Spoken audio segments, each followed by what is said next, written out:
Jerry sits at the table with the rest of the family and turns to Morty. He tells Morty that he needs to get a job to support himself, just like Jerry did when he was younger. Jerry explains that he worked several jobs as a teenager while going to school. However, Rick jumps in, mocking Jerry and calling him a debt-choked idiot. Rick grabs Morty and drags him off to the garage, telling Jerry that he's going to show Morty how smart people make money. As they walk to the garage, Morty can still hear Jerry crying in the dining room. Rick unlocks the door and asks Morty if he knows anything about the stock market. While rummaging through a bin filled with random objects, Morty confidently describes the stock market and how it works. But Rick brushes off Morty's explanation and hands him a small device, claiming it can predict the future. Rick assures Morty that with this device, they can use the stock market to make more money than they could ever spend. Morty hesitates and questions whether using such a device is legal or ethical. Rick dismisses his concerns, saying it's perfectly legal as long as Morty puts his name on the forms instead of Rick's. He promises to take care of the rest. Rick and Morty arrive at the International Stock Exchange.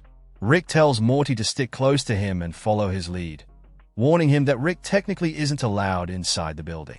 Morty is alarmed, realizing that Rick lied about the situation. Before Morty can fully complain, they are approached by a man in a multicolored plaid suit who introduces himself as Professor Tock, a time detective. Tock knows Rick by name, and Rick immediately mocks him with insults and sarcastic comments. Tock tells Rick that he shouldn't be at the stock exchange and hints that he knows why Rick is there. Rick angrily denies that Tock could possibly know the reason for his visit, calling time travel impossible garbage science and accusing Tock of being a fool. Frustrated, Rick storms off with Morty, threatening to assault Tock for making annoying time-related puns. As they walk away, Morty tells Rick that Tock didn't seem like such a bad guy. Rick, now paranoid, accuses Morty of wearing a wire and betraying the family.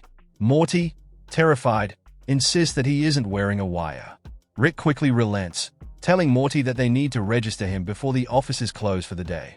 Rick explains that Morty has to pass a quantum DNA scan, which will confirm that he is registering in his own timeline. Once that's done, Rick assures him they can handle everything else from home. Before they approach the teller, Morty remains uneasy about the whole situation, especially after meeting Tock.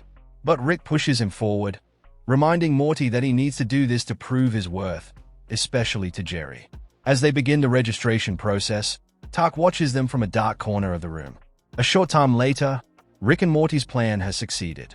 They are now building a massive glass and concrete annex onto their house, proudly labeled Morty and Rick Incorporated. The constant construction noise is driving Jerry crazy. Frustrated, Jerry decides to confront Morty about it. As Jerry approaches the front door, he hears a knock. When he opens the door, a mechanical, bipedal cat jumps out of a crate. Thinking the robot is dangerous, Jerry curls into a ball on the floor, begging the cat to take his children and everything he owns, even offering up the location and combination to his safe. However, the robot is harmless and simply walks upstairs. At that moment, Rick enters through the front door, having heard Jerry's panicked confession. Surprisingly, Rick doesn't insult Jerry this time. Instead, he says that living as you is punishment enough, commenting on how dark that sounds. Rick heads upstairs, telling Jerry that he has another $1 billion or whatever to make. Jerry asks Rick if admitting that his demands for Morty to get a job were wrong would be enough for Rick to call off their money-making scheme. Rick casually replies, "I'll think about it," before leaving Jerry alone.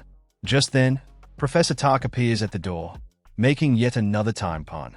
Tock tells Jerry that since their problems come from the same source, they can help each other solve them. Rick enters Morty's new office, announcing that Jerry is in desperation and suggesting that it's time to move on to Phase 2 of their plan. Rick tells Morty that they should sell all their stock, but Morty interrupts him, saying that Rick needs to stop using the word "we're." Morty points out that his name is the only one on the forms, and has started thinking about cutting Rick out of the venture altogether.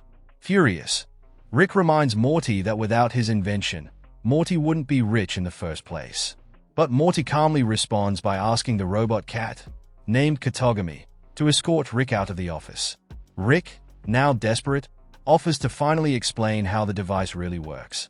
He admits that his earlier explanation about predicting the future was a lie. As he confessed to Tock earlier, time travel is garbage science. Rick explains that the device doesn't predict the future. Instead, it merges their current timeline with another timeline where their investments were successful.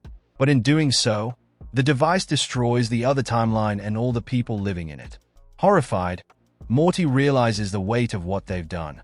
Rick tosses the device to Morty, declaring that is done with the scheme and that the blood of the destroyed timeline is on Morty's hands now.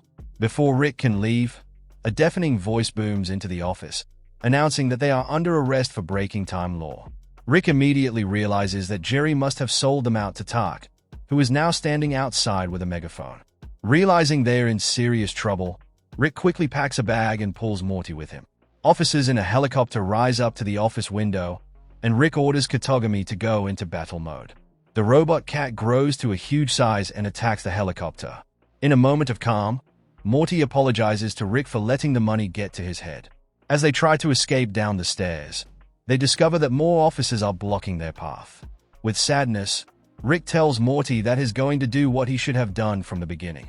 He pulls out a plasma weapon and starts firing at the officers, who scatter to dodge the beams of green energy. 12 hours later, an alien news report covers the arrest of Rick and Morty by the Time Police.